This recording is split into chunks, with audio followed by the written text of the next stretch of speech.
everyone, hope you all are fine and I'm sure your exam was very good. Today we will discuss the answers of unit test exam, and also I'm sure you all have already seen the new syllabus given by the council. It was shared in the class group also, I guess. You all have noticed that one last chapter, that environmental chemistry, that is deleted, and a few of the topics from some chapters are also deleted. Like from water chapter, I think one topic is deleted. So just go through the syllabus. If you have not seen yet, it is there in the council website. We were discussing about atomic structure chapter before starting of the unit test, that we will be continuing next day. Today let us focus on the answers, or let us discuss the answers of the unit test question paper.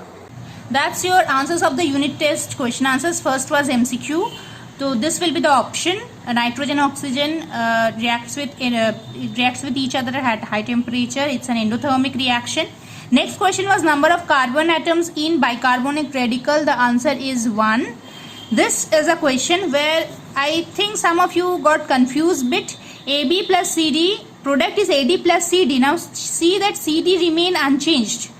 So it is not catalyst as well, because one part of the CD is showing it has joined with A and there is no sign of B. Here no existence of B.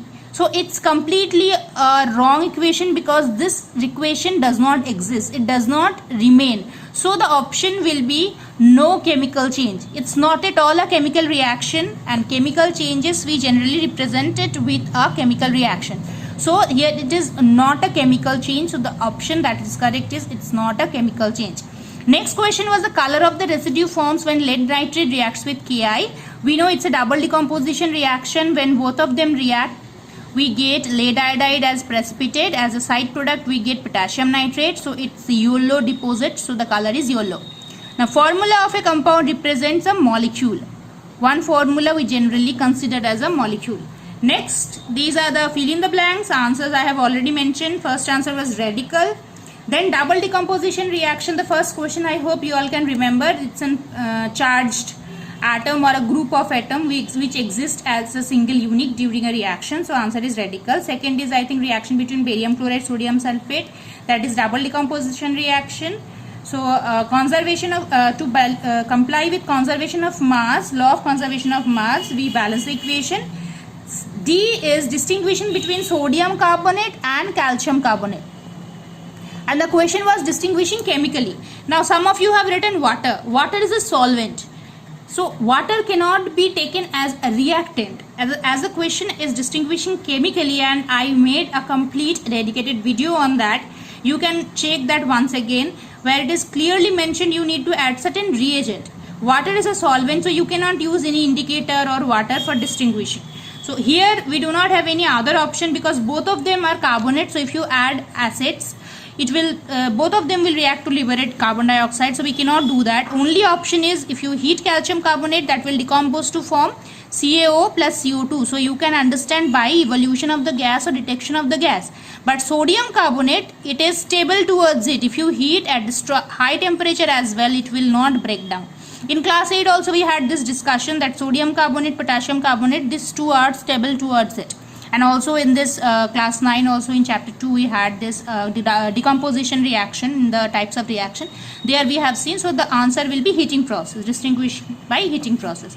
Then the fifth one is relative atomic mass, number of times one atom is heavier. Now coming to valency. In the mock test 1 I gave the question on valency, and there while discussing the answer I clearly said that valency you cannot write plus or minus. These plus minus, these are charges. The question was not state the charge, the question was state the valency. So the valency of potassium is just one, only one. Nitrite 1, phosphide 3 and carbon 4. If you are writing plus 1 or if you are writing minus 1, anything if you are writing, then these are wrong. You are not allowed to do so. In mock test 1 also repeatedly I said, when I discussed the question answers, I repeatedly said that do not write plus and minus. So here no consideration. Fourth, numerical molecular weight calculation. Magnesium 24, carbon 12 into 2, 24. Here 3 into 2, 6. Here 24. 16 into 2 32, and here 16 into 2 32. So that's about the molecular weights. Now I think it will be, answer will be 142. You can check as well the calculation. 2 2s are 4, 8, then 8 plus 6, 14, 18, 22, 2, and then addition, it will be 142. Then a percentage of water in Epsom salt. Epsom salt formula is MgSO4.7H2O. So first you need to calculate the molecular weight of the Epsom salt. For that, similar process that we have used here, 24 plus 32 plus 64 plus 18 into 7. Then you calculate the entire molecular weight, and after that whatever molecular weight will come, I think it is 246. So 246, first you take 18 into 7 by 246. This part, that is 18 into 7 by 246 into 100. The answer is 51.219, something like that. So 51.219%. Potassium chlorate. Similarly, first you need to calculate the molecular weight of potassium chlorate. Potassium 39, chlorine 35.5, and then 16 into 3, 48, and it is 122.5. So the percentage of oxygen, that means 48 divided by 122.5 into 100, the answer is like 39.18, something like this. So that's about the calculations. We had 2 marks for here, 2 marks for each, then 4, total 10 here, and there 5 plus 5, 10. Hope your answers got correct. Quite easy paper, because in mock test 1 and 2 we had discussion on similar type of problem. Nothing unknown is given. Anyways, next day we will be continuing with atomic structures. Till then, take care and bye.